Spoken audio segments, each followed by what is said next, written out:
I'm working, eating Arby's, but I'm tuned in. That's all that matters. Will's divided. Awesome. I did turn the music down, and it is a different song tonight. All right, so we got 6 people so far. That's good. Is this the Throttle and Iron band, Chris? Yes, it is. How'd you know? I recognize it. Oh, a Throttle and Iron band. Oh my goodness. They're playing across the nation right now. At a city near you. They're actually playing on a video near you. Yeah, exactly. Cheers, Wheels Divided.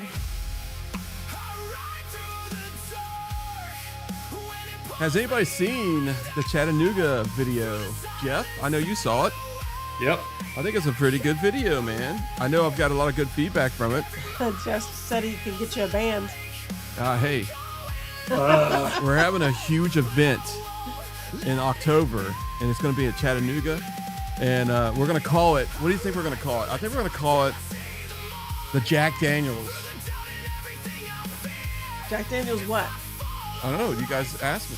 You guys answer. The Jack Daniels what? Riders event. That's what we're going to do. Yeah. How about Shindig? I think we might have a couple conflicts, but I think Indian Motorcycles is doing something too. But we're bigger than them. You wish. All right. Well, You can't say that. all I know is that if we can get away from the character assassination, we'll be great. Marcel, welcome to the podcast. Hopefully all them parts on your motorcycle are working good, man. Hey, congratulations again. Yeah. Yeah. Need some pictures, man. Post some pictures. No Sarah kidding. At Crockett can sing for real. All right, that's good. Let's do it. Okay. Hey, are we doing the podcast at Crockett's this year? I haven't heard anything yet. Or do we need to do it down the street? I think there's a Harley Davidson dealership there. Oh my lord. Oh, good God. You're in rare form tonight, Yes, man. I am. I'm in great. I've been working 24 hours a day. I haven't taken no sleep. Yeah, Or haven't right. slept. You know, Chris, if you go to the Harley dealership in Chattanooga, that's going to be the YOYO podcast. You know what that is? What's that? You're on your own. All right, we got a Exactly. fabulous guest here tonight. We got Chris from Cycle Source, and it's been around for a long time. He's friends with Angelo at TNA Fiber. Carbon, sorry. I always say fiber for some reason. Well, I always say Farber Carbon, so. Oh, you guys are speaking again? That's good. Yeah, we'd love to do it there. I know we got to follow up on Sturgis, Indian, and see if we're doing the podcast there. Still, I know we are in the plans and the works of doing that. We're just picking what day we need to do it. I have a sticky note to call Lauren Hensley. Yeah. All right, let's go through some of these people here. So go in the chat, folks, and tell us you're here. I'm going to start going through some names here. Will's Divided, thank you for being on the podcast. Jeffrey Maxwell, president of IMRG 1985.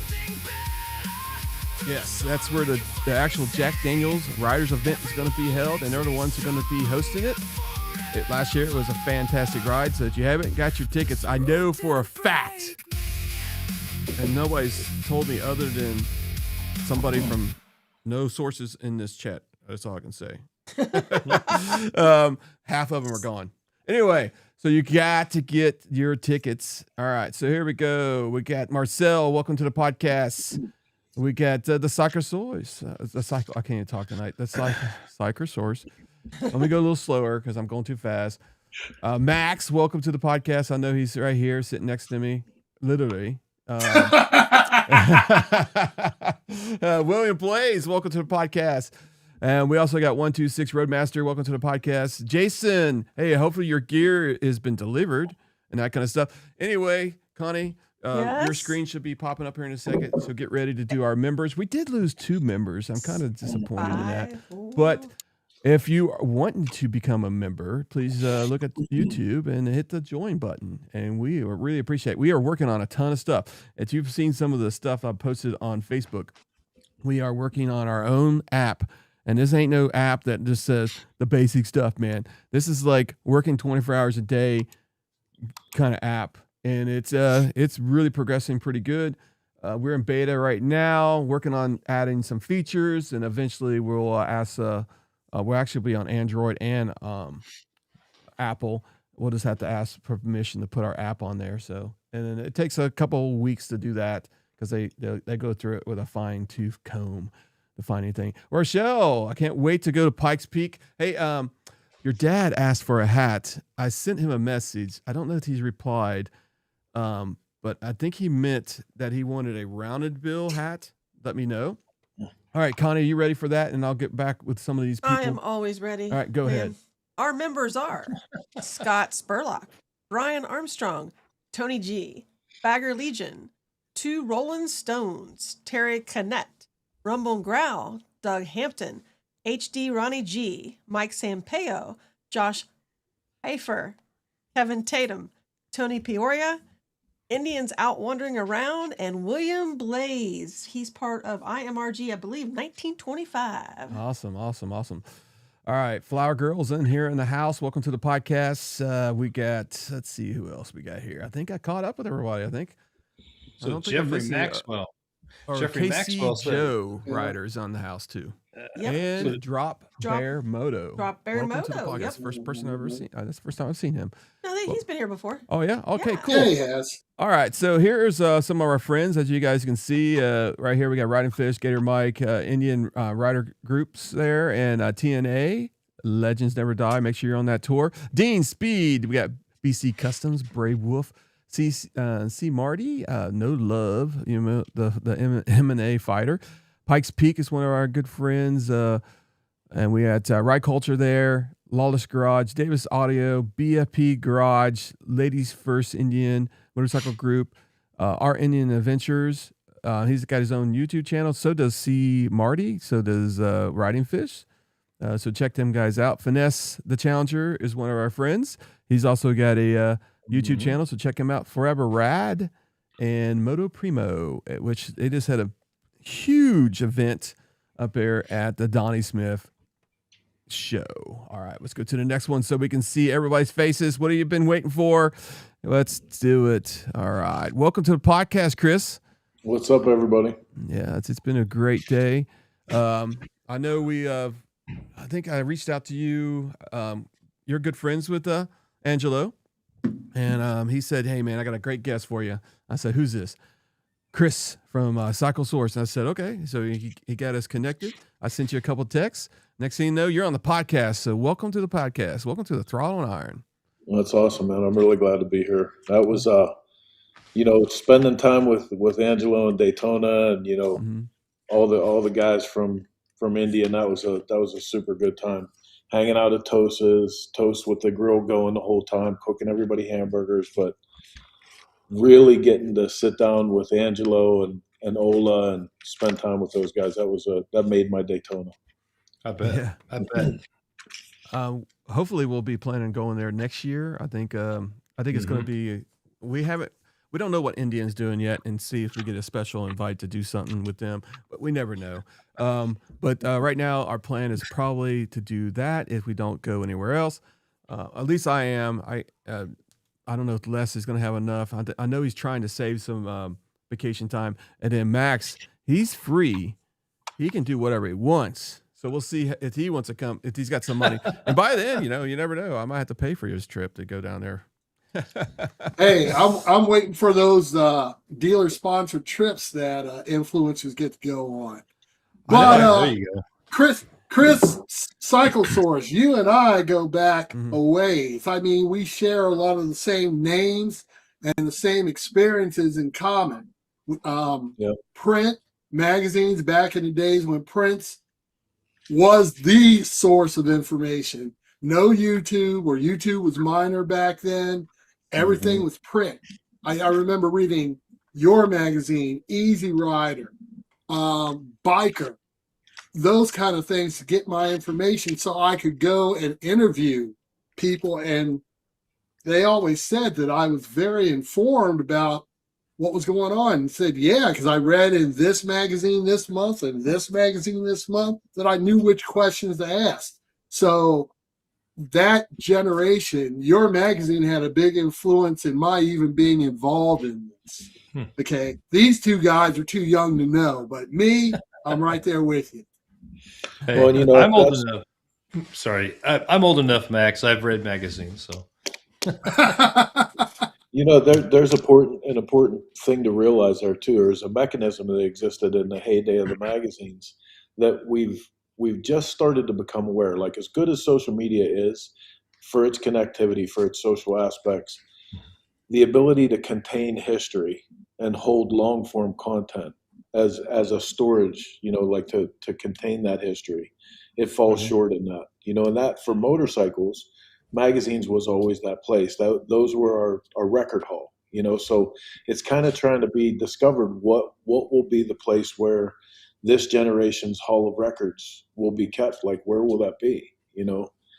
Maybe some of it will be on YouTube, but you know, a lot of it gets swept up in the whims of the algorithm and what's popular a week at a time, you know. So that was what always made magazines so important. Before we were part of pop culture, that was where our history was. Those were the names and faces, the people of record that did the important work, you know.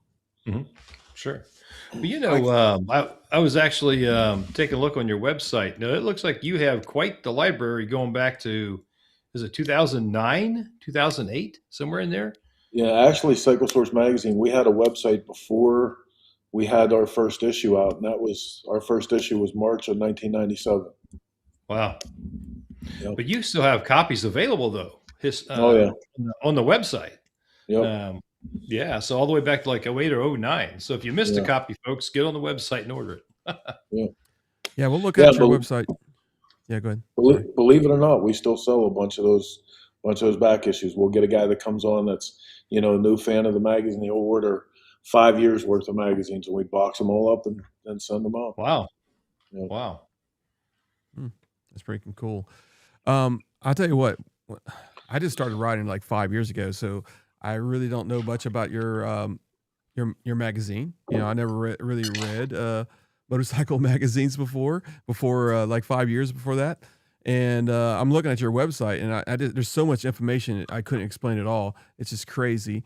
It looks like you have a heck of a lot of fun. And you also have a podcast, and who's everybody that joins your podcast? What happened to Max? He just disappeared on us. He disappeared. But anyway, it looks like you got a team, right? So what kind of team do you have there? Yeah. You know, primarily it's me and my wife that are 24/7, you know, day in, day out. But we have, you know, a solid staff of about 12 people that are always doing stuff with us. And then about 70 stringers around the country that contribute to feature bikes and tech and everything else. But, you know, that's been the nature of things. Like, you know, obviously as technology came along, I was telling you guys in the pre-show, we had to, when there was a MySpace, I got us a Cycle Source MySpace. And as soon as there was a Facebook, I got us a Facebook, because I needed to have some kind of an edge over these other magazines who had people with much more education than me. I didn't have the benefit of secondary education. I didn't have the kind of money, you know, to come up through the ranks of publishing. It was all grassroots, you know. So I did it through technology, and I spread my message out as much as I could. And, you know, as luck would have it, that's what helped me in the end survive. Mm-hmm. Wow. Yeah. So I can tell you this much. I used to be a big time computer guy, and that's all I do is buy magazines. I have in my closet, I have Boot magazine, I have Maximum PC magazine, and I would just go in there and just read the best freaking articles. I would learn so much from a freaking magazine. And I just, you know, these days, because I work in a retail environment, I throw away so many magazines. It's freaking unbelievable. Because you know, you can find everything on the internet now. So just having a source like this is actually phenomenal.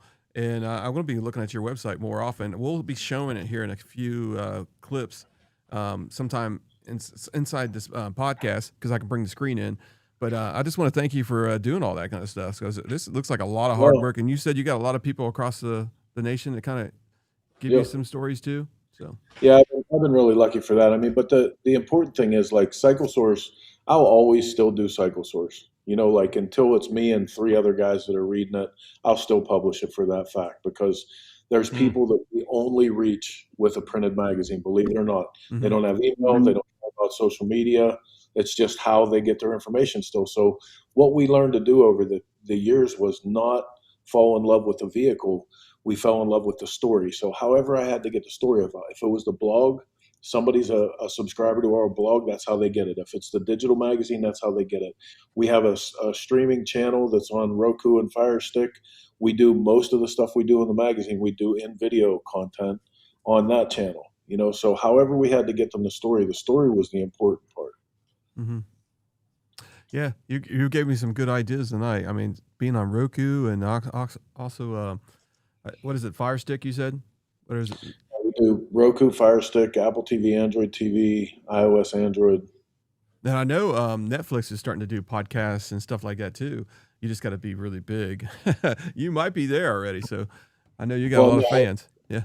What we did through the benefit of Dennis Kirk is a really good sponsor of ours. We actually have our whole own channel. So when you go to Cycle Source TV, you'll see a whole, just like departments in a magazine, there's a whole thing of feature bikes where we have hundreds of feature bikes. And there's a whole thing of tech where you can watch us build specific bikes or, do certain things. We build frames, we build sheet metal, do all that stuff. There's also rallies and runs and rides and interviews and shop visits. So it's almost like its own Netflix just for motorcycle culture. Oh, nice. Yeah. Oh, very cool. Download that app. I'll send you a link so you can have a free tour on it, man, and check it out because it's pretty good. We're trying to make it a tool for the whole industry. That would be wonderful. Thank you. Oh. So you have different subscription levels available, right? I mean, you can get the print digital TV. I think there's 3 different levels. Yeah, pretty much. If you give us $100 a year, you get everything. You get the magazine 6 times a year. You get the subscription to the TV channel, and there's some exclusive stuff that come along with it too. But that's our top tier. If you guys got any questions for him, make sure you are asking in the chat. I am really looking in there and starring any questions that we might have. Connie, have you seen any yet? No, not yet. Mostly comments. Okay, gotcha. About how great his magazine is. Oh, yeah, that's good. That's good. That's good comments right there. Because really, I can't say it enough. Go check it out. I put the link in the chat a couple times that you haven't checked it out, and I'll put another one here in a second. They do have like a 10-second delay, but you guys will be hearing it here in a second. All right, so go ahead, Max. I know you had something there for a second. Oh, Chris, let's talk about Harley Davidsons for a minute because yes, we generally are an Indian-centric show. But we give all the admiration in the world to Harley Davidson. What is the general tenor of your audience about the new systems, the new street glides, the new road glides with a 12-inch Skyline OS system, and all this new gadgetry that's coming along? How does your audience feel about that? Well, one of the things that we do every year is we do a pretty in-depth discovery of who our audience is. We do a thing called the Year in Review every year where we hand out the best of awards, and we ask our audience to vote in the best ofs. And along with that, we do a little questionnaire at the end that tells us who they are and what their habits are. Well, what I've noticed is we have an audience that's a real nice age group, like between 40 and 60 is a good sweet spot for our age group, but mostly they have 2 or 3 motorcycles. And it's generally one touring bike, one project bike, and usually something that's, a little runaround chopper or something. But, they're well adapted to technology. They like the additions that Harley have made. And I have to say, even myself, I'm 55 years old. Harley brings me out to all these fancy, demo rides and stuff to check out the new bikes. And, I love all the new stuff that they add. And I mean, even as far as the M8 motor, I can't say enough about that motor. And it used to be, that was one of the hardest things for Harley Davidson to do, was to sell their customer base on a new motor platform. And man, now it's just, the M8s are absolutely hands down. That's top of the top. M8 motors kick ass, And what about VVT? Because a lot of people are changing out VVT. If I didn't live in the world we live in today and all the bullshit that goes on, yeah, I'd rather there not be a VVT. I'm still a guy, like I showed you guys some of the bikes that are sitting here. I'm still a carburetor guy.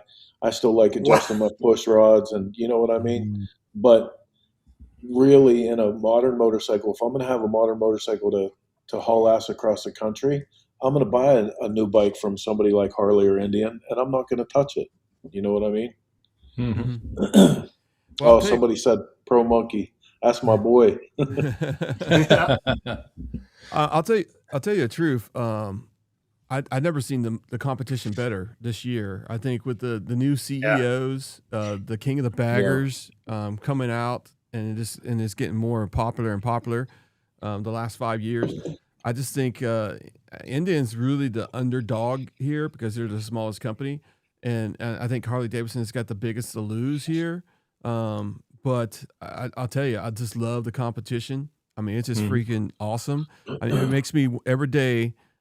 I just went to one of my stores, and behind it is a Harley Davidson dealer. I just moved there, and man, I was like, man, I need to go over there. But I had this Indian stuff apparel over there, and I'll be like, and I had my 1901. I was like, dang it! I said, man, I might have walked out with a freaking Harley today. Chris, Heather and I went in there, and I did not have on an Indian anything, but she had on her jacket, and they were actually pretty welcoming and receiving of her. So it's not a problem to go in there with Indian garb. Yeah. Oh, my dear wife is on asking questions. Oh my! Hey, that's good. There you go. Yeah, that's great. I'll tell you the one thing before anything else. The one thing that I'll say, like, you're absolutely right. The competition is the best because it's pushed both brands to really step up their game. It's been awesome. And both the new CEOs, we all expect big things from both of the new CEOs. I have interviews coming up with both of them. I can't wait to get into the questions with them. But where Indian, I feel, still has Harley by the ass is with entry-level and midweight motorcycles. Harley Davidson has yet to learn how important that space is.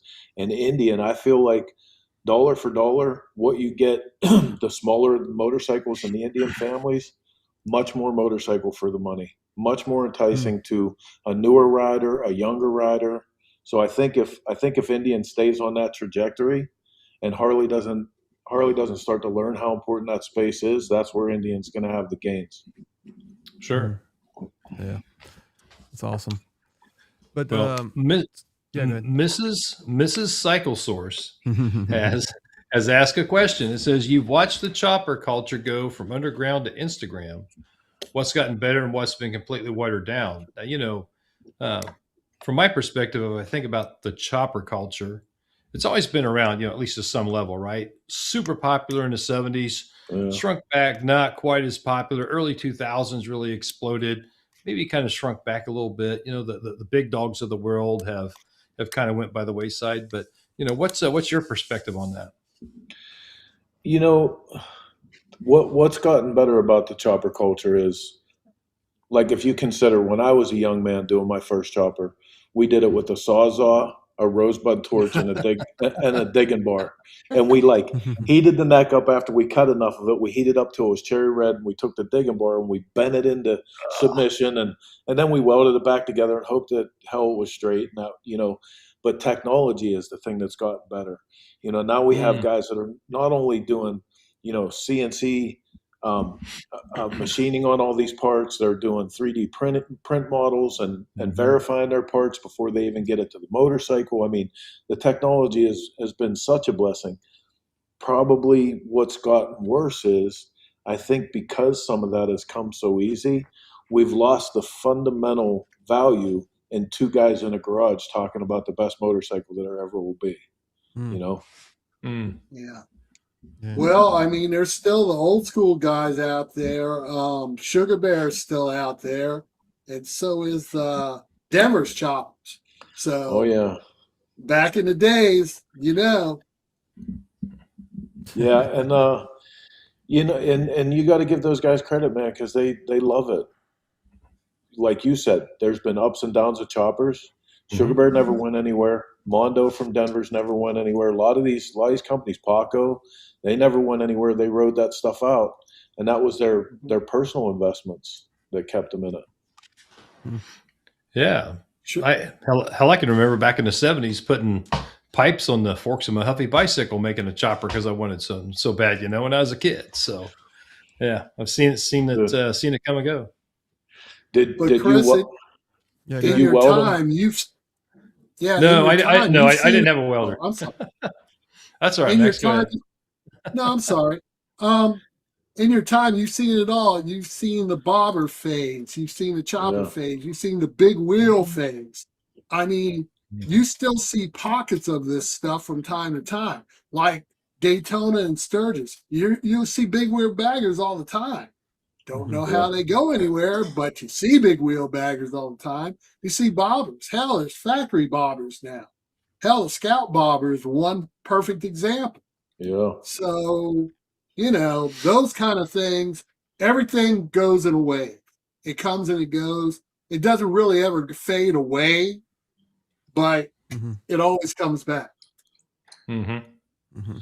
Yeah, and I mean, that's the blessing of it, and like when you get to that perspective where it literally doesn't matter, like you guys said when we first came on in pre-show, you said, well, normally we're Indian. What's your denomination? And I said, well, I do everything. God, I race Sons of Speed. I've done hill climbs. I've done flat track. I've done, motocross, like outdoor motocross, hair scrambles back in the day. I like all motorcycles. And I think once you get to that perspective, all of this is so much better. I was also back in the day when if you showed up to a Harley event on anything but a Harley, they might hang your bike from the tree, and it's cool that we got beyond that point, because now you have people doing some really, really creative stuff with the old XS650s and CB754s again. And like, it's good. Sure. Silence. Come on, guys. I'm just watching the Well, anyway, I mean, Mrs. Cycle Source says, when it's all said and done, what do you actually want Cycle Source to have meant to this? Oh, listen, she's trying to get me into my feels tonight. That's what she's doing. She's good. Yeah. She's good.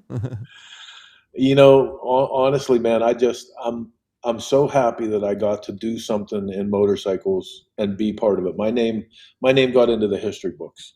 That's as good as it gets,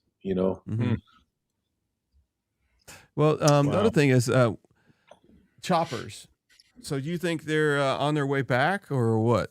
I mean, because I know a lot of people are starting to think about getting them, springers and that kind of stuff. They're looking for platforms that would be easy to configure. I mean, well, somebody in here said that. Oh, Writing Fish said that the choppers are coming back. Mama Tried and Donnie Smith both had lots of choppers. Didn't you say you went to the Donnie Smith show? Yep. Yeah, I was at Donnie Smith. I was actually had a booth set up at Mama Tried this year. I was at Born Free last year, and I mean, choppers never really went away. I mean, choppers fall in and out of love as far as the mainstream media goes, but they never go anywhere. They're just more or less socially acceptable at different times. But I think through the natural evolution of a life of a motorcycle rider, there's a chopper in that history somewhere. Eventually you have to build a chopper. You have to, it's going to happen. You're going to build some kind of cool custom or something, just to have done it. Or at least you're going to sit there and look at magazines and websites and shit and wish that you did, But as far as the culture goes, because the real thing about choppers was a cultural phenomenon. You know what I mean? It was the attitude. It was the community. It was the places and the feel of it and the grit, right? And I think if I had to say, like somebody here in the comments was talking about Dan Toast, we talked about how Daytona, us and Angelo and Ola were all at this thing at Dan Toast was called Tacos and Burnouts. And for anybody who's never been to this, it's a party that me and Dan Toast started, and Steve Broyles from Stevenson Cycle. And we did it as just a little shop party. Like we were going to put some food out. Some of my hamster buddies came over. Some of Dan Toast's sport bike buddies and stunt riders came over. Well, all of a sudden, every single stunt rider that was in Daytona was on the street. We shut the whole block down. The police came 4 or 5 times. They eventually shut the whole show down. And for the last 4 years, we've been doing that every single Daytona, and it keeps getting better and better. And from that perspective, I can tell you that the spirit, the culture of the chopper, what we did when we were kids with choppers, that's where it lives today, is with those kids on the stunt bikes. Those are the new chopper kids. Yeah, it's pretty cool to watch them guys too. I mean, it's amazing. There's no way I would ever try to do some of that stuff. I know Ryan Fish does. But we've definitely come a long way since the days of American Chopper, Jesse James, and some of that stuff. Well, and it's funny that you say that, because American Chopper just got a new TV deal. Old Man Tuttle's back on TV, and listen, God bless him. I love watching him. I still tune in. Jesse is still doing. Jesse, I think, is doing more shit now than he ever did. Billy Lane's tearing it up with Sons of Speed, and it's awesome. Yeah, it what comes around goes around, right? So I mean, this history repeats itself. It just keeps getting better and better, because I mean, you got these old players, and a lot of them bounce to YouTube, and they got some big channel followings, like the Tuttles and stuff like that. So yeah, I can see naturally, like they're taking viewers away from TNA, TNT, and that kind of stuff, and platforms, and where some of these shows used to be, Discovery Channel, that kind of stuff. And everybody's flocking to YouTube and watching this stuff. I can see why they want to sign these people for shows. I can see it. The money's in YouTube, and they want to get it back. So for the advertisers and stuff. Yeah, go ahead. Riding Fish says that he was there. We could have hooked up. Listen, and that's the thing. We usually flood social media when we're someplace. Like, come and find us and come hang out with us. I mean, at Donnie Smith, this was the first Donnie Smith, I think, in maybe 10 years that I didn't have anything to do in an official capacity. I took 1 year, and I was like, you know what? I'm going to do Donnie Smith just for me this year. Like, I'm just going to go, like, see the show, hang out, spend time with friends, like nothing specific. And it was a really good time. Let's see. Let's see. Will's Delighted says, I want to thank Throttle and Iron for bringing Chris on here for Cycle Source. That's right. Yeah. I mean, you can thank Angelo. He's actually was in chat. He's the one that got us hooked up. He's a great guy. I mean, he does. That's one person that wants to bring the community together. He sure does. He does. He tries very hard, and I appreciate that guy. I have a funny Daytona story about that, because, like I said, Angelo got me spending time with Ola. So anybody that knows anything about Daytona knows on Thursday there is only one place to be at all, and that's at Willie's Tropical Tattoo for Chopper Time. Show. Right. So there I am with my booth right square in the middle of the lot at Willie's Chopper Time, and Ola is standing in the booth with me, and he's looking at my yellow chopper, and we're talking about choppers and bike designs, and I was explaining to him how I use the Fibonacci coil when I build my motorcycles, because I like the whole golden aspect ratio, and I got really really nerdy on him, and he fired up over that. But he's kind of doing the Harley Indian thing back and forth with me, where you share the jokes like, hey, 98% of the old Indians are still on the road, and they go, that's right, and you go, yeah, 2% made it home. The rest of them, they sent a truck. So we're teasing each other. We're teasing each other back and forth. And he says, I don't see any of the Harley guys hanging out at the Chopper show today. And I said, actually, I'm surprised, because Willie's been here before, and I've seen the Harley guys here. Well, just then walks right into my booth Matt Swedlin from Harley Davidson. Right behind him, Bill Davidson, his wife, and Karen Davidson. And all of them are hanging out in the booth with Ola. And I just went to the corner of the booth and picked my phone up and hurried up and did a little video, because I was like, oh my God, if people understood, because nobody on the lot even knew who was standing in that booth, but it was like literally Motorcycle Royalty was standing right there together, and they just talked about motorcycles, man. Like, it was so cool. Yeah. So what's one of the biggest differences now in the motorcycle community than when you first got into it 100 years ago? She is not cutting you any slack, my No. friend. You need to get her on here. Where's she at? Well, the 100 years ago, I wasn't married, so. Oh man. Hey, you be nice to her. Yeah. I will. So She's, I was watching one of your podcasts, and I guess you had some kind of trailer issues going down there, right? Down at Daytona and stuff. oh yeah. Well, we picked up a piece of tire from a semi truck, and it went up into our motor compartment, tore off the serpentine belt, broke the fan clutch, fan belt, like tore hell out of everything. We had to get hauled into TOSAs, and then then that was the fun of, I had something to do every day. I was either running a show or recording stuff and doing all this back and forth while I was trying to fix a van that was broke down in a parking lot.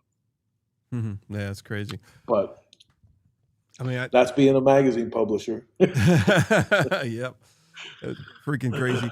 Angelo had a question. Yeah, Chris. what was this question? What are your thoughts on the new Chief Vintage? Wrong Wrong question. That's hesitant. No, Hesitation. no.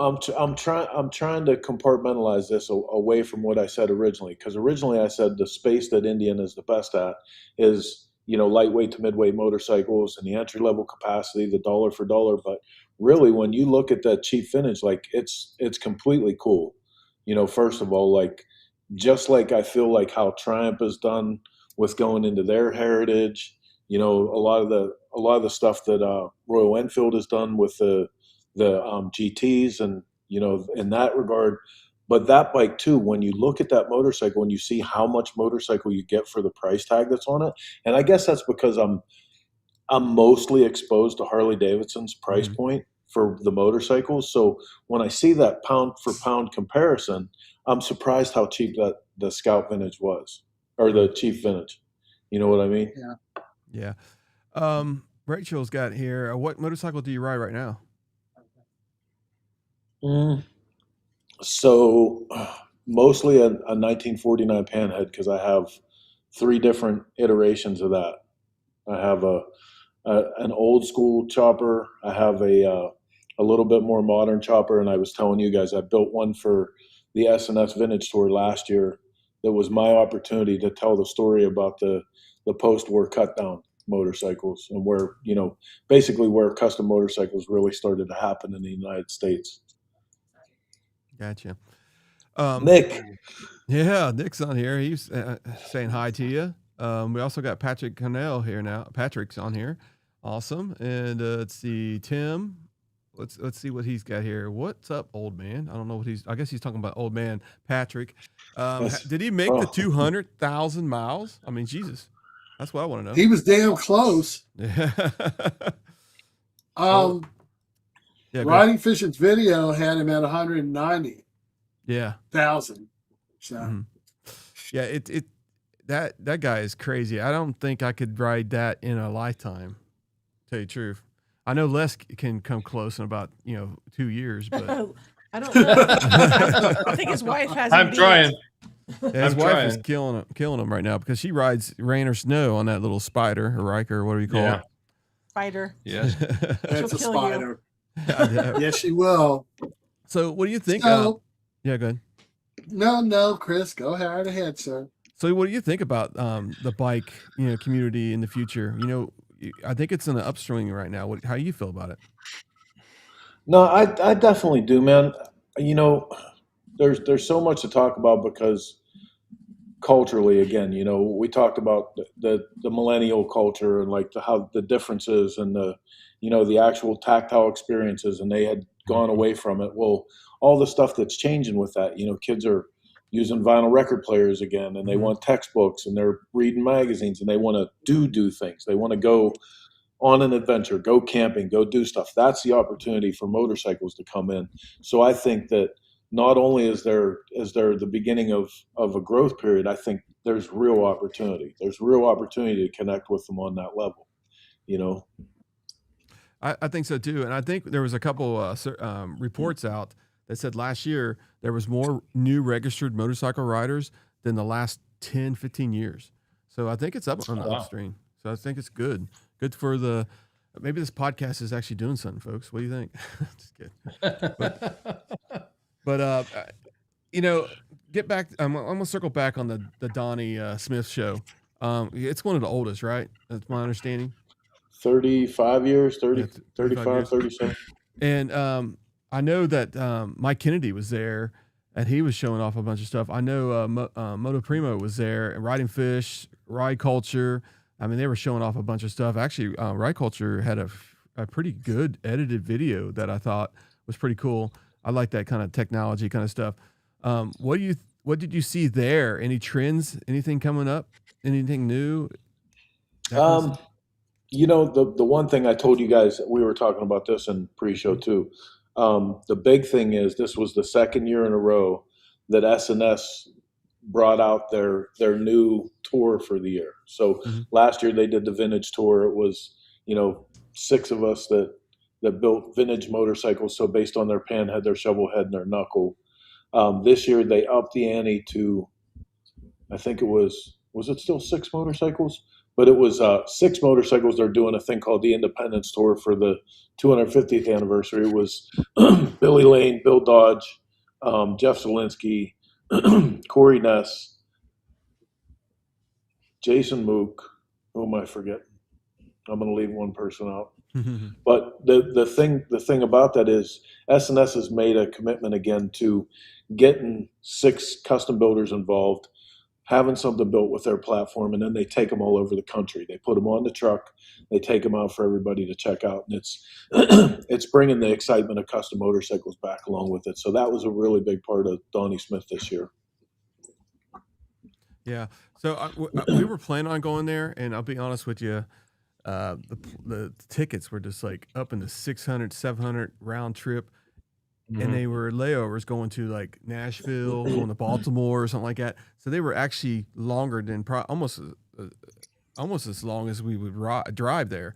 And we just didn't have enough time. We would get there for like 5 hours and we'd have to be on our way back. And it kind of sucked. So we really wanted to go there. We wanted to hit it. I think we're going to hit one. I think there's one in June. Another, I think Bob Cole's having some kind of show or something like that. I don't know what it is, but we're trying to hit that one. If we can, but we just got so many events. We got Surges this year. We got Pikes Peak this year. We got the Route 66, which is going to be an outstanding ride. And are you planning on? I mean, you go to Sturgis every year, correct? So I mean, yeah. So this year is our 20th anniversary of doing a bike show in Sturgis. Wow. So it's like we're doing a big prize with $5,000 for our best of show, and you know, but 20 years of doing an event. I can remember as a young guy going to Sturgis and, you know, thinking about if I would ever get to do my own event at Sturgis, and you know, 20 years of it now, it just blows my mind. That's unbelievable. So can you give a person that's never been there some advice, you know, stay out of trouble kind of stuff? Yes. Yeah, because I've never been there, and this is going to be my first year, so. Yeah, listen, the thing about Sturgis, my wife says this all the time. Sturgis can be whatever you want it to be. If you want to go to a different kind of racing every day, Sturgis can do that for you. If you want to go to a different kind of bike show every day, it can be that kind of Sturgis for you. If you want to go get stupid, idiot drunk every day and end up in a different puddle behind a different bar, Sturgis can be that for you. You know what I mean? But the one thing I tell everybody that's a Sturgis virgin, don't waste your time and miss the ride, because the rides are amazing. Sturgis is just where the country starts to get beautiful for anybody that's heading from east to west. That's where the United States starts to get really beautiful. So going to Devil's Tower, going to, you know, riding out to Mount Rushmore and hitting Needles Highway, and then on the way back hitting Iron Mountain Road, and, you know, doing all the different canyons, like, do all of that stuff. Make sure that that's your number one priority, is doing all the riding, and take shit tons of pictures. Yeah, that's what the plan is. I think Les is going to give me the tour. I don't know if Max is going to go with us yet. Hopefully he will. No, he's not. He's shaking his head. But he's going to go on. Been there twice. Yeah, he's been there definitely twice. Going on done that. The Route 66 tour. So he's going on that. So he's definitely doing that, and he's going to ride all the way out to California. So hopefully he's got a bunch of pictures. I might have to give him a camera just to go out there and ride with. I think that'd be cool. I just don't know if he could be. Well, go ahead, Max. What were you going to say? I know you got something on there. Just one thing, and this is the one thing I would tell every Sturgis virgin too. Don't fuck with the buffalo. because Chris will back me up on this. Every single year there is a news story where somebody goes out there and does something stupid, and you see somebody getting hooked by their belts throwing up in the air. Bison are faster than a motorcycle at a standing stop. Listen, and here's the thing about it. They have signs everywhere that say, I may look fluffy and cute, but I'm fast and I will kill you. And like, absolutely. For real.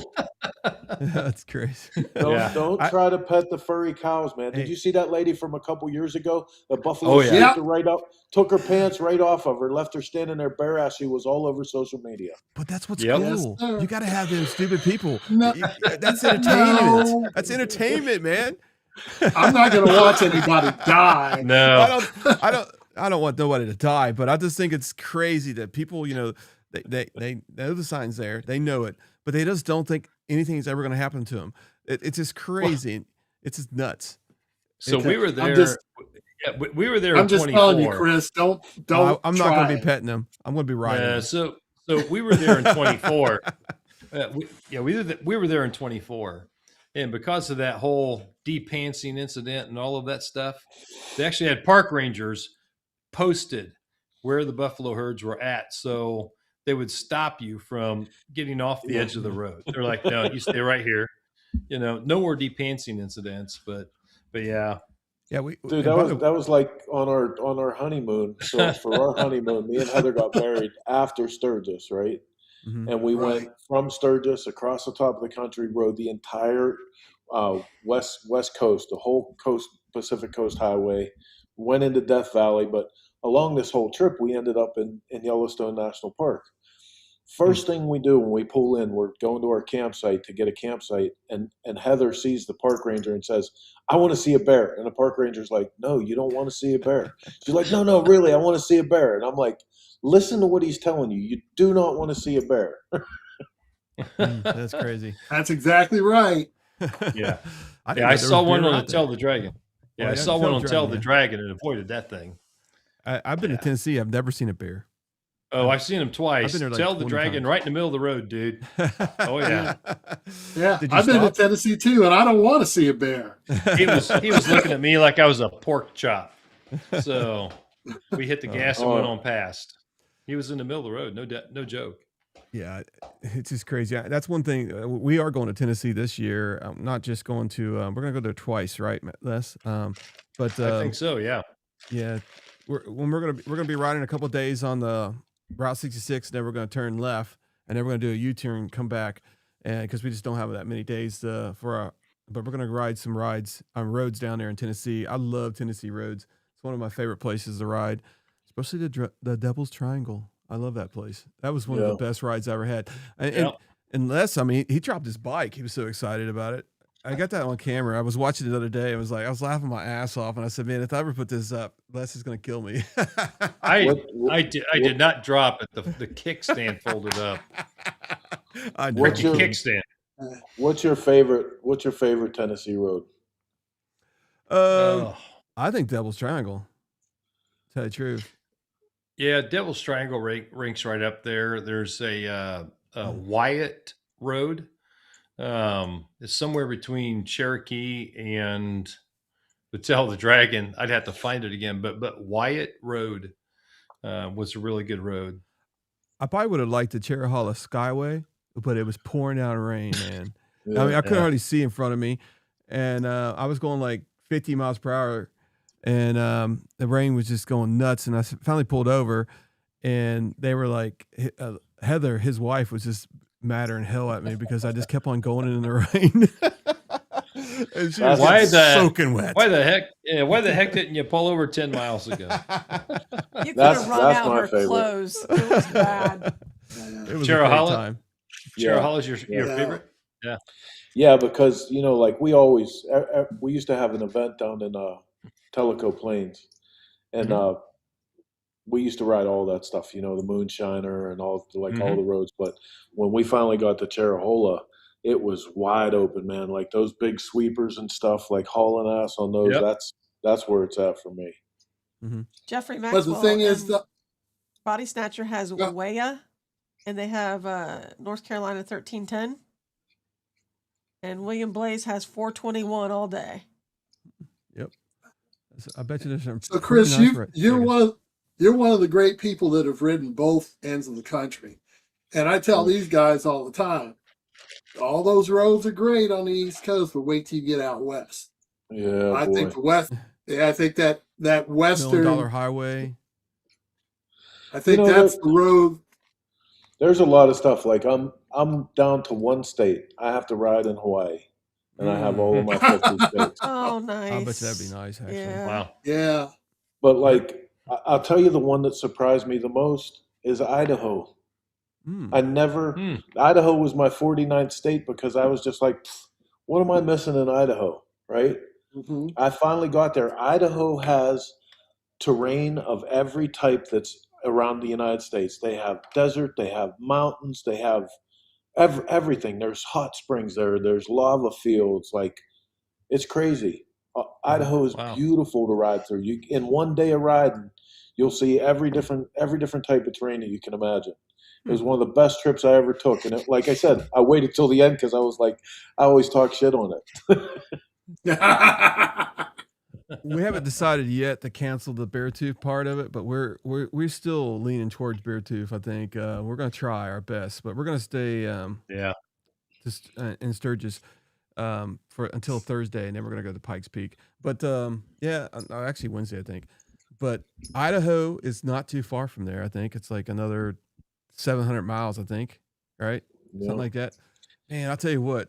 I wish I could retire. And then there's another one because everybody talks about riding PCH and doing like Malibu Canyon, doing Big Sur, and like those are the big rides of PCH, right? Mm-hmm. Well, if you keep going north, there's a thing Yeah. called the Lost Coast, man, and nobody it's not really as publicized. And luckily, I have some friends up there. Aaron Green, who's a famous bike builder, Paramount Customs. Ray that used to run around with Billy Lane and all them guys. And they live in a little town called Willits. So they met me up there and we rode the Lost Coast and then went inland to Willits. And that's where all the big redwoods are and everything, man. It was beautiful. Really good time. All right, folks. I see a lot of new faces here. If you haven't already, please like and subscribe on this podcast. I see a lot of people in here. I only see 19 likes so far, so please do that. We have a lot of things going on behind the scenes. I do need some guest help. If Angela wants to help me with a couple more guests, that'd be great. I've been working like 24 hours. I mean, Les has seen some of it. Max hasn't. Max, next time you go over there to Les's house, ask him to see the app. I know I got a couple people on here that actually has beta test the app. It's not what you think it is. It's not a web page. It's literally a physical app that is going to help out a lot of people and bring the community together. I've taken everything I've found. I've bought every motorcycle app on Apple, and I've took everything I could find that I think was great and added it into this app. So it's going to be pretty awesome. I am doing beta testing right now. So if you want to I got 2 people that signed up last week. I'm getting back with you guys this week. But if you go to the website, throttleoniron.com, go to the right side of the menu, you can see there's some information. If you are a vendor or aftermarket part maker, you have a way to sign up for that part of the beta. And if you are just a user and just like our podcasts and want to use some of the features, you can sign up on that. So check that app out, and it's going to be released hopefully soon. We're working on a bunch of stuff, but it's going to be great for the community and anybody that rides a motorcycle. All right, so you got anything there, Max? I have lots of things, but that's Go ahead, okay. start. I'm all Go ahead and good. start. Go ahead and start. This is your 15 minutes. Go ahead. You're on the spot. My 15 minutes? Yeah. Yeah. So we've already talked about Sturgis. We talked about bike trends, chopper, this, that, and the other. But let's just talk about one more thing. We talked about the chopper shows back in the day. The one show that I really wish they bring back, the American Biker Build-Off. Those were the greatest shows. You know, Yeah. Andy and Larry, Billy Lane, those guys, those were good shows. Yeah. Yeah, and you know what? I mean, that's some of the stuff we try to carry on in that same tradition. You know, it's hard to get the level of production that those guys did back then, but we do a lot of the build stuff, and we have a lot of different personalities that are building stuff. We have different content creators, but I agree with you. And as a matter of fact, we're trying to put something together in this vein with Dennis Kirk, where some of us from Cycle Source and some of the, like Dave Pirwitz and his guys from Cycle Fab, are going to do a build off thing, and we're gonna televise it all. But it starts off like a Guy Fieri thing, where we're both with shopping carts inside of the Dennis Kirk warehouse, and we're going to run and get all our parts. Oh, jeez. Oh, that sounds great. That's pretty cool. Yeah, I bought some parts from them. Yeah, that sounds cool as hell to That me. sounds really fun. Yeah. Yeah.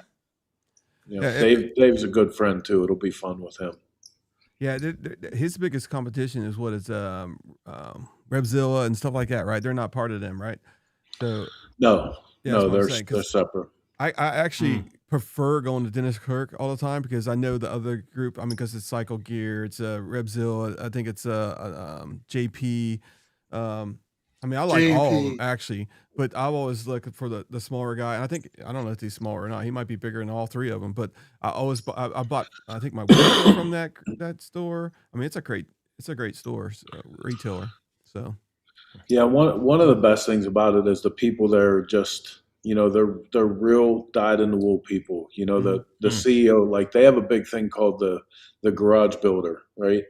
And Garage Build is this whole, like, kind of social movement that's on their website, where it's all people that showcasing what they built in their garage over the winters. And they started this whole thing because the CEO would come in every year, the CEO, Bob Behan, and he would show everybody pictures of what he was building in his little garage. Like the CEO of this giant parts company, you know, because they have like 150,000 different part numbers that they put through that company. But, you know, the fact that the CEO still trips out on going home and building a motorcycle, that makes it good for me.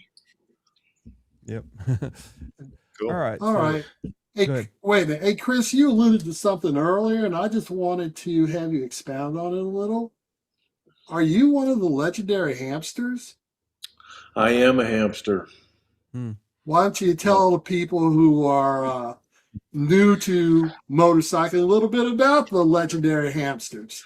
Well, if you ever see anybody, I'll show you guys real quick up here on the wall, that yellow shirt. If you see those yellow shirts out and about, that's all members of the Hamsters. The Hamsters started in 1978 in Daytona, Florida, and started with 5 guys that were all, you know, dirty chopper kids at the time. One of them was Dave Pirwitz, one of them Marlon Ness, one of them Donnie Smith, Ed Kerr, you know, and they started off just kids that were out at the show, like all of us have been at one time, you know. Well, over the years, you guys will know those names from the giant companies that they became, the, you know, legendary motorcycles that they built.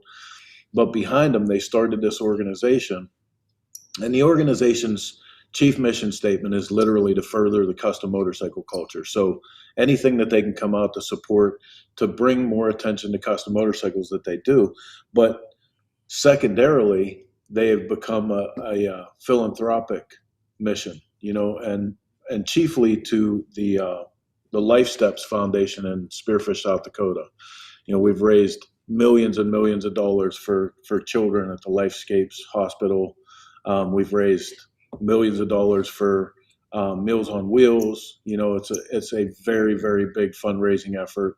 The members are very generous in taking care of people in the community, and it's an honor to be part of it, because it's still the biggest names of custom motorcycling, whether it was the members of the parts community, the bike builders, the painters, like they've all been part of Hamsters, and it's an honor to be part of it.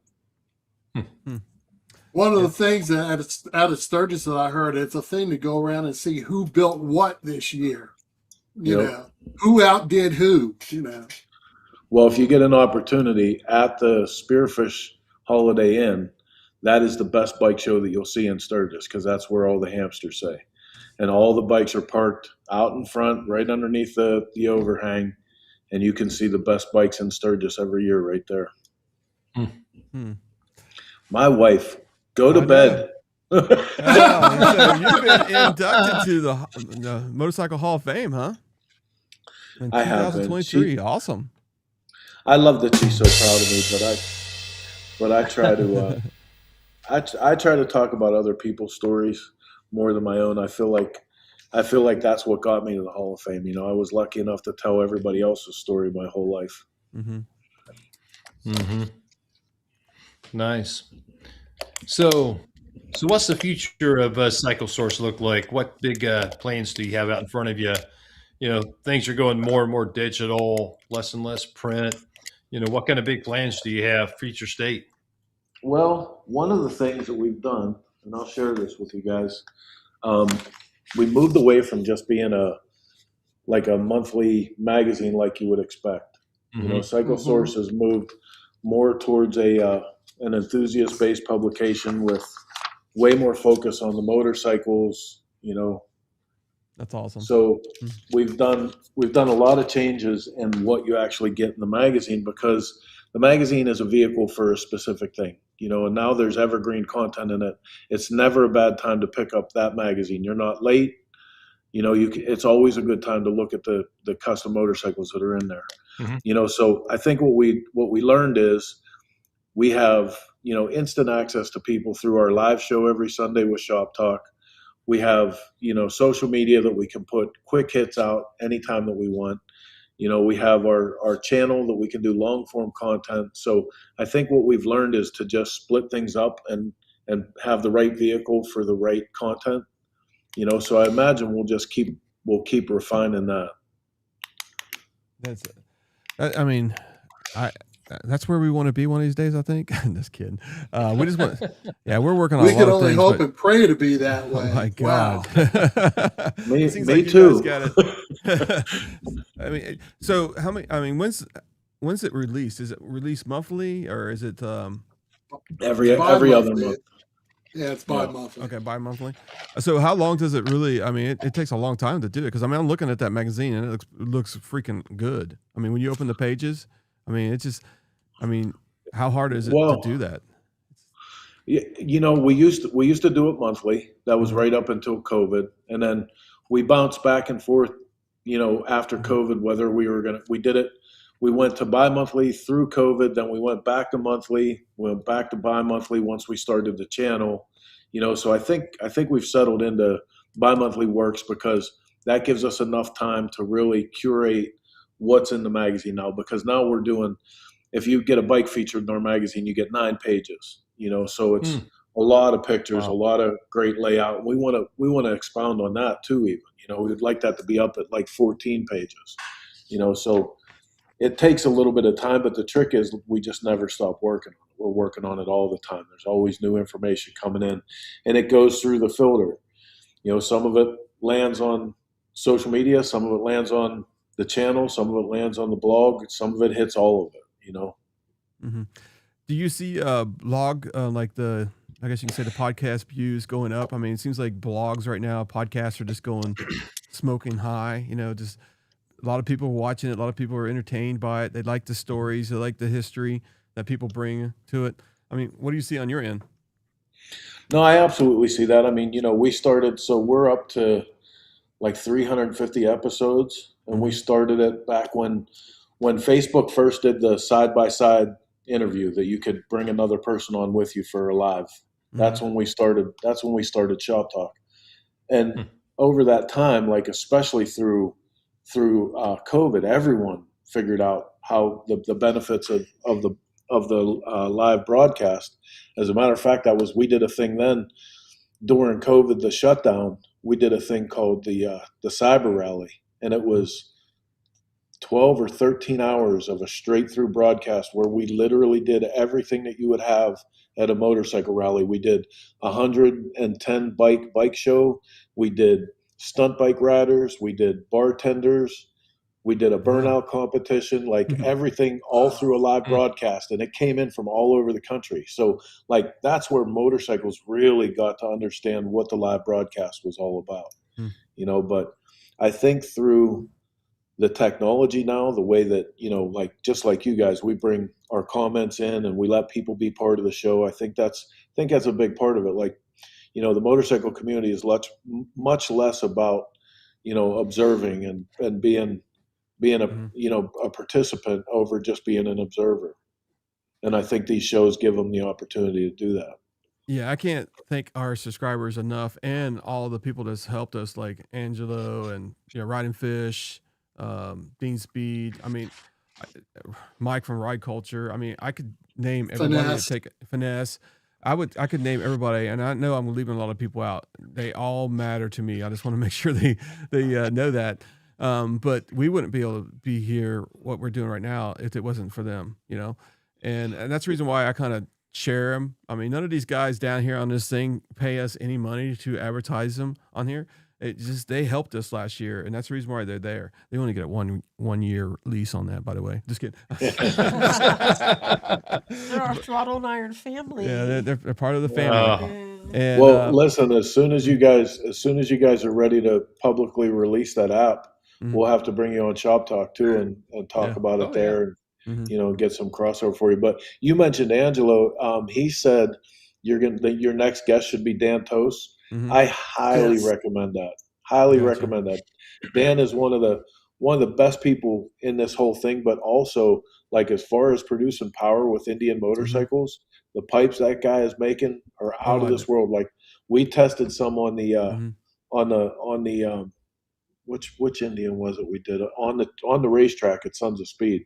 We took two Indians on the side of the track without Indian knowing this. We outfitted them both with Toast pipes and took them out on the track and did a video test and all this stuff. And then we hurried up and switched them back and took them back to India. We're like, hey, you know, bike was great.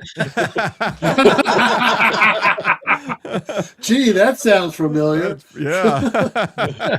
Yeah, we had somebody go around the Road America, the racetrack. Yeah. took a demo bike. We will not say who. Yeah, we will not say. No, we won't. Yeah, me and Les have been talking about exhausts and stuff like that, and Tosh is always comes up. I mean, it really does. And there's a lot of great vendors out there, but yeah, and I've heard so many good things about Tosh, like down there in Daytona, where I guess he had a cookout every day. You know, everybody, you know, like you said, the burnouts. I mean, it seems like that guy has nothing but fun. It wasn't even a cookout. Like that was a cultural statement what Dan Toast did in Daytona, because we have the one night where we have the great big party, but it's the fact that no matter when those stunt bike kids or anybody pulled in, like I pulled in one time, I was swapping out bikes because he lets me keep one of my bikes there, the Twisted T bike that we do. I was swapping out bikes, and there was Warren Lane, Billy's brother, teaching Johnny 99 something about, you know, his push rods with a pan head. And, you know, over on the other side where the sport bike or the stunt bike kids were changing the back wheel off of a bike that they wore the tire off the night before. And there was always burgers on the grill, but not like an official cookout or anything. It was just, there was always food there for anybody that stopped by. You know, if you wanted to park a trailer there, sleep there, whatever, you know, Dan took care of everybody. And that's what Daytona and Sturgis and all of this stuff used to be.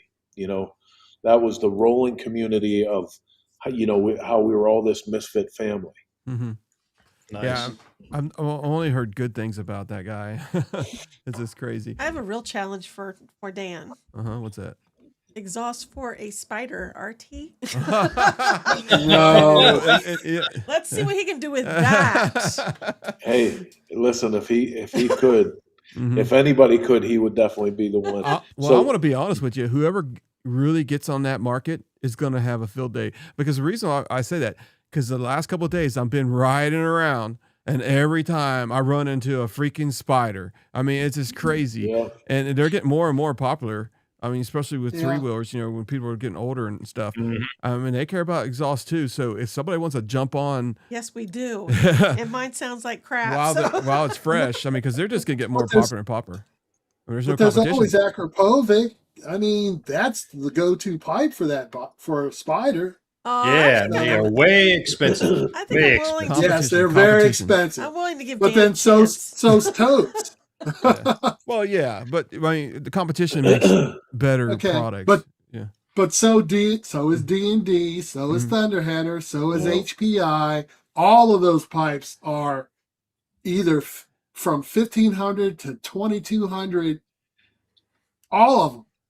So, you know what? We Hey, need to get- you Matt, know, Paco sent me a set of pipes. Now they replicated the pipes from the Billy bike, like Billy and Captain America from the Easy Rider movie. Mhm. And I Oh, was like, wow. they're literally just 2 pipes that come back. They're like baloney cut chopper pipes, and they were expensive. I'm like, yeah, there's nothing cheap anymore. It's ridiculous. I never Yeah. thought that I'd get to this age. You know, and what it is that it's just the engineering that you have to do. You have to make sure this bends at a correct accurate angle. That kind of stuff. You got to make sure Oh, it's yeah. this big. You got to make sure it's got some back pressure. You can't just all kinds of stuff, and it costs Yeah, money. People or- just don't realize it. People look at it and say, "Oh, that's just a pipe. It's just bent a couple times." Yeah. No, there No. designs features inside that pipe you just don't see. You know, It's just yeah, crazy. R&D is what costs. Mhm. But the thing is that I like about totes, okay, so it'll lead me into another question in a bit. But they came out with pipes for the Chief, the Thunderstroke engine. They came out with pipes for the Scouts. Now, according to Riding Fish and his latest videos that I've seen, they have a 2-in-1 pipe for Thunderstroke for the Roadmasters and the Chieftains. So that covers the whole line. And that's fantastic. That's great. But this leads me into the next question, Chris, for you.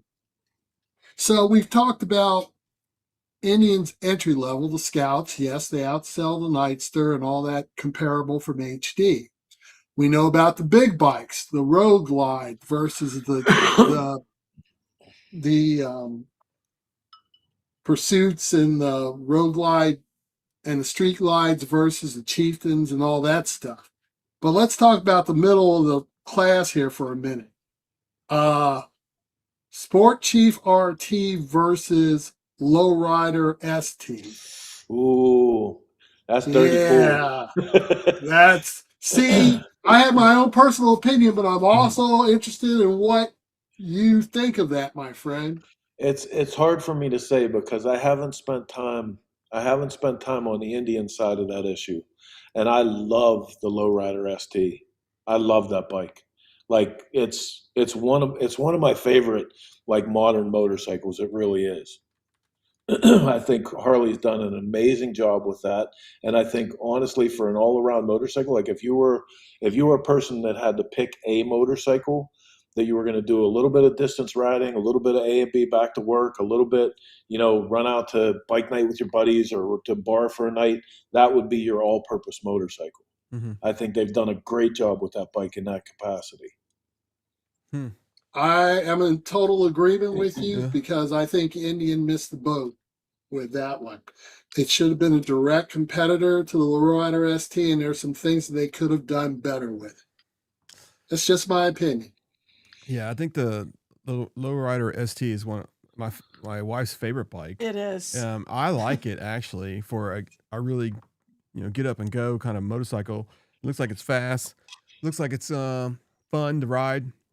I don't know if I would ride it to Sturgis though, but After they fix the bags. but the bags you can fix Well, they that. fixed You can them now. replace the bags. Yeah, you Yeah, they replace can that stuff. replace them. I don't like the side opening like that, but you're right about that. But I think it's just a nice looking bike. I mean, really is. I think that the Chief comes close, but not far enough. I mean, I think I'll be honest with you. I hate the design of the bags of the Indian. It just looks like lunch boxes. It's almost like in between a motorcycle bag and one of them off-road square boxes that you can find off like a ATV, or not ATV, but one of them like adventure bikes. So the boxy. yeah, they're kind of boxy. Yeah. I think they could have did a better job on that. I really hate the leather bags that Indian has for the Super Chief and stuff like that. I just think they just don't have enough room in them. They kind of slope down like a teardrop, but there's just not enough room in them. But I mean, I see a lot of things. You got to compromise a little bit. When you're designing these bikes, you got to keep the cost down, that kind of stuff, and that's the reason why you need an aftermarket part vendors to create these parts, and they're going to cost you a little more. Sure. They're going to cost you a little more, man. Sure. Because me, if I was able to afford 2 bikes, there would be a lowrider ST in my garage, right next to my gosh. Yeah, let's do it. Gosh. Except this keeps getting in the way, folks. This keeps getting in the way. Yeah. And listen, similarly, I got to tell you. So I'm gonna share a funny story with you guys. So before I knew anything, so Angelo reminds me that it was the Chief 116 that I was riding, that I did the toast pipe on, and Heather backed that up by saying that it was the, where did she put the? I think she said it was a Chief. It's back in the comments. It's a Super Chief. Yeah. She Oh, was said. it? Mhm. Okay. So here's the story. The people from Indian's marketing team get a hold of Heather, and they tell her, "Hey, we want Chris to ride the bike and do a video review and a review in the magazine." And she sets the whole thing up.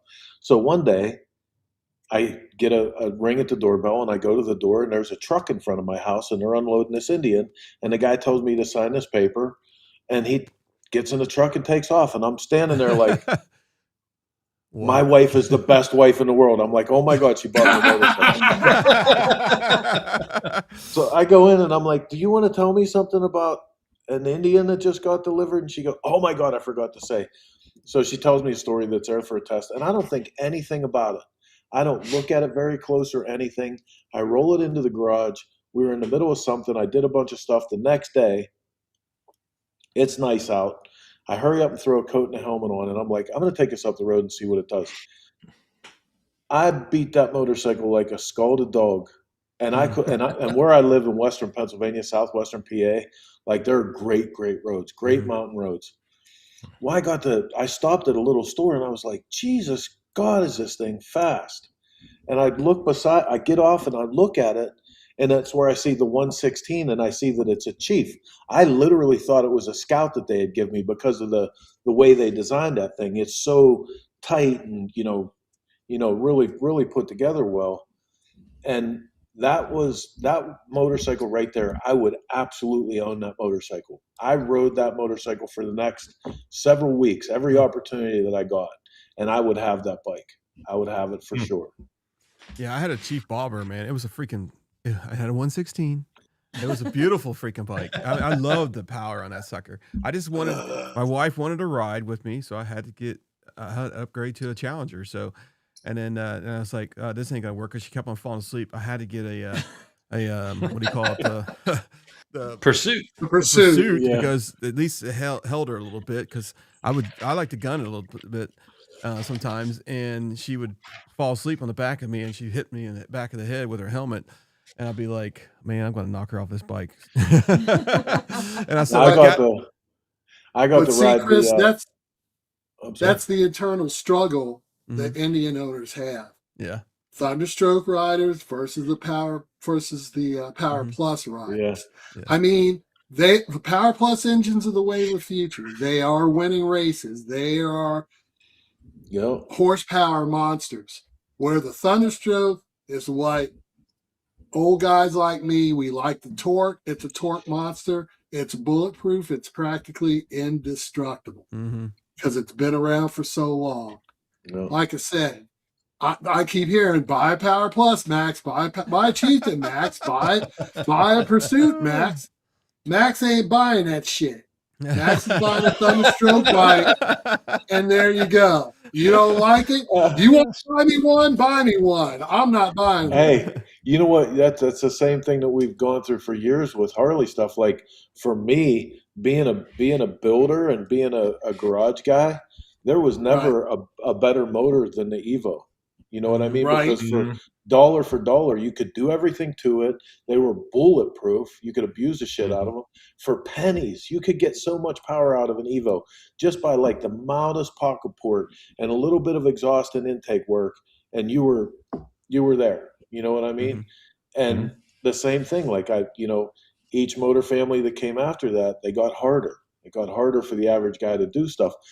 Now, arguably, unarguably, the Milwaukee 8 is a whole new level. And they're just like you said. Everybody keeps telling me, you got to get one. You've got to get one. And when I ride one, I have to tell you, I can't imagine anybody that buys a new Harley wanting to put additional performance in those bikes. Because they're stupid. I know. Oh, yeah. I can. Like they should have grew up on shovel heads and early Evos and stuff, because the amount of power that's in those bikes out of the showroom, Jesus, they're fast. Yeah. Yes, they are. Yeah. I mean, the technology these days and the bike, the competition's what's done that. I mean, it's just, I'm glad that, we have Indian, we have Harley, and we're just knocking it out every week, every month at the King of the Baggers. I noticed that Harley Davidson's got their King of the Bagger races this week I think. I'm excited to see how that goes. The Europe, I guess, what is that? Moto? It's MotoGP. a world something. Yeah, MotoGP. Yeah. I'm excited to watch that. I don't know who's all in there, but it looks like they got like 15 riders, which is pretty cool. So, but how you feel about King of the Baggers? I'm torn about it because it's great for the industry, but one of my very best friends in the world is the guy who invented King of the Baggers. Okay. And he now runs a sanction called Bagger Racing League, because at the beginning of the whole bagger race thing, like, he came up with this idea and he pitched it to Fred Fox from Drag Specialties. Fred backed him on it, and everybody thought it was going to be a joke. So they took it to Moto America, and and everybody was like, nobody was going to want to see people on Harleys racing. And it literally broke the internet. It did better than anyone thought they could. They were only seconds off the fastest bikes, and it was a runaway hit, but it split into two factions, and there's not enough there for there to be two. You know what I mean? And it bums me out for both leagues, because they both have extremely talented riders. They both have, in their own rights, they have great advantages. If they would just put it together, it would be so much better for everybody. All right, hold on a second. I think hold on a second. I think it said share. I don't know if I should share that one, so let me delete that one. I can't. Anyway, you might have to.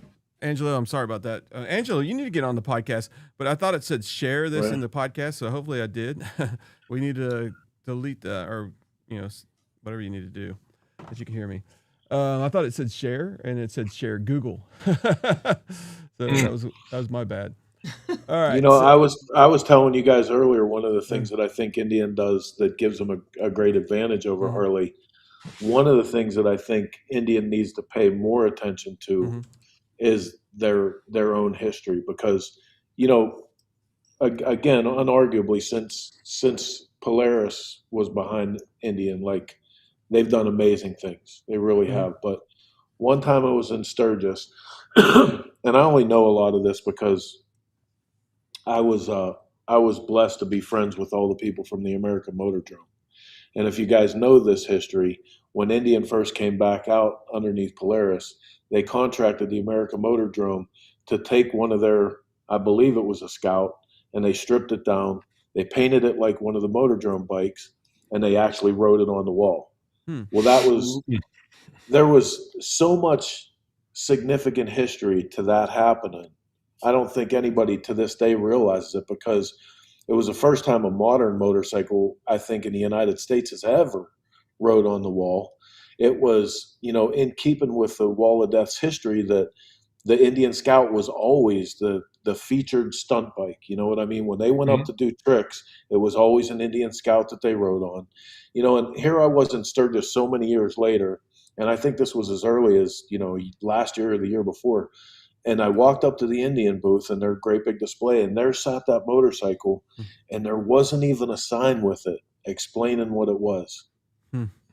And I went to the young guy that was working there, and I said, "Hey, man," I said, "what can you tell me about this motorcycle?" And he said, to his credit, I mean, he was like, "Well, it's we did this for a special promo, and I don't know a lot about it." And I was like, I said, and that needs to change. I said, because this is probably one of the most significant motorcycles in Indian's relaunch. You know what I mean? And there should at least be a sign there. And I find these same faults with a lot of companies. They do great things and they forget to bring that along. And that's what I was saying about how social media has made us, we're creatures of habit with that 10 seconds of fame and glory, and then everything goes away and we never think about it again.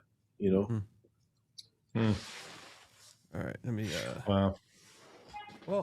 Well, anything else you want to talk about tonight before we get off here? We usually do about an hour and a half, and I mean, I thank you. I appreciate you coming on here, man. It's been great conversation. That's what a lot of people love is great conversation. Definitely, it was great walking down memory lane with you, Chris. Listen, I have to send out some Indian love, and I wanted to do this because I knew I was going to be on with you guys tonight. So this is one of my favorite Indian lovers, Kiwi Mike. If you guys know anything about vintage Indian motorcycles, Kiwi Mike moved to this country from New Zealand, and he went about the work of re-engineering every single part of the vintage Indian motor, and he made it his own. So like if you're ever doing stuff with old Indian stuff, Kiwi Mike is the guy. Nice. Absolutely. That is really cool. Yeah, that's a beautiful painting there too. Is that guy still? I don't know much about him because I've only been riding for 5 years. He's still alive and stuff. Or? Yep. Oh, still awesome. alive. He was. He worked with. Most famously, he was on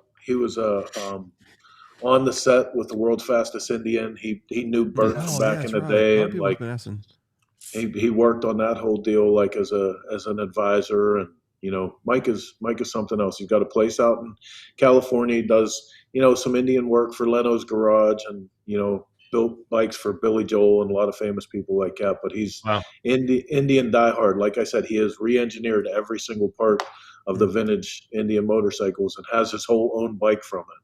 Yeah, that's sweet. I noticed that you did one of the videos I was watching. You did interview J-Lo, didn't you? Yeah. How was that? It was good. It was really good. I've been to his garage before and stuff, but to actually sit down and talk with him, like a lot of people don't realize like what an enthusiast he is, and the best part of that interview, I mean, other than the fact if you've seen it, he had an Ace. I forget what year Ace he set up as his backdrop when we first came on the show. And he was talking about, getting old motorcycles running. He said, if you have them tuned right, it's easy. He said, here, let me show you. And he got up to start this motorcycle up, and he was like, kind of crouched down beside it. When he got up, the motorcycle fell over on him. And we were live. And I didn't know what to do. I'm like, I'm going back and forth. I'm changing cameras, and I'm like, oh my God, what do I do? Absolute professional, never missed a beat. Picked the bike back up, started it, and showed us that. And then he had just acquired a lot of Brough Superior motorcycles, and he has a really impressive collection of them, like 30 or something. And he went through those Brough Superiors, and he showed us how from year to year, how they advanced and how they evolved, and what, whose trannies everybody was using, and how they switched to this and the things that they were learning. And, he's just such a wealth of knowledge. He's such a pleasure to talk to. Wow. All right. Wow. So cool. Yeah. Well, in the fall, you willing to come back on here and talk about some more stories and stuff? Absolutely. We're getting ready to go through our riding season. It's going to be harder to get people on here, and everybody's doing their bike nights. We're going to be doing a lot of them this year. Hopefully, filming a couple and hanging out with people. This is go ahead. I'll come on anytime you guys want. We always have stuff going on. I know our big thing that we do other than Sturgis is we took over the original chopper party, which was the SmokeOut Rally in Salisbury, North Carolina. This is our 5th year of doing that. But like Max, you were talking about Indian Larry and Billy Lane and the biker build-off days.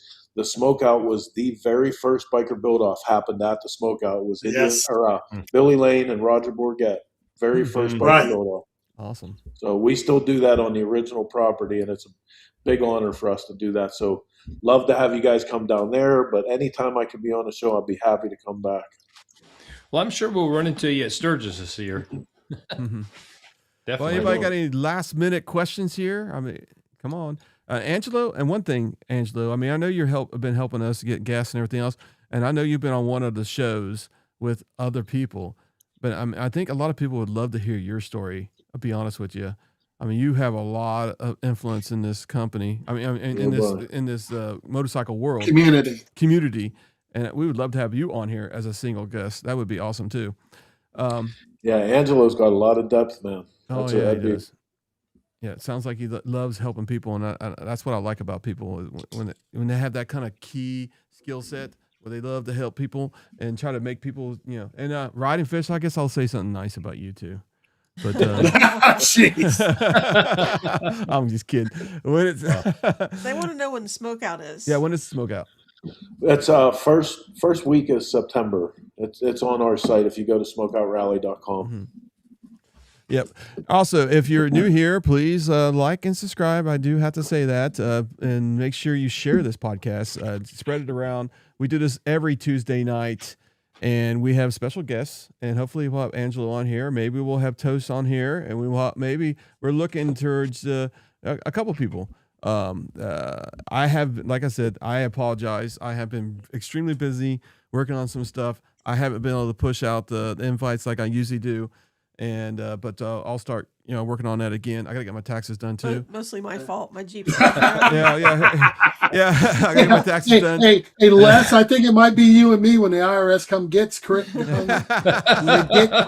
It'll just be me and you. Yeah. And folks, sometimes it's just the three of us kicking the can. Uh-huh. Don't sell that short. We have a good time. Hey, Max, if he gets picked up by the IRS, you and I got to throw some pennies in together and get a tech guy. Just saying. No kidding. And also check out our last video that we put up on the Chattanooga Indian Motorcycle Riders event down there at Jack Daniels.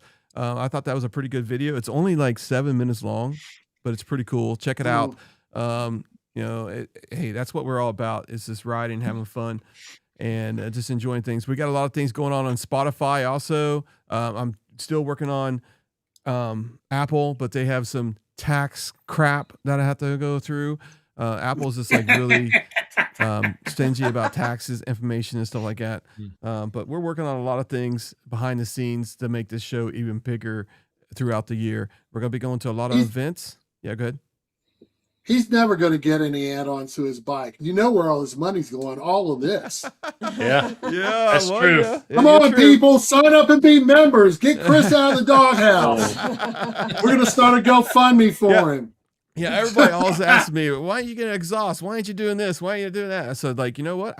They ain't got no money. I really don't spend much on any of this stuff. I just do it. I just work really hard. So, hey, listen, I got a room full of those Shure mics from the Rogan show, just like you. I know the money you're spending. You know what's funny? Gee. Les has got one of mine. I helped Max get his stuff. I mean, I got mics laying everywhere because we used to do it mobile, and we're gonna try to do that again. I'm trying to get eventually one of these days to get a trailer.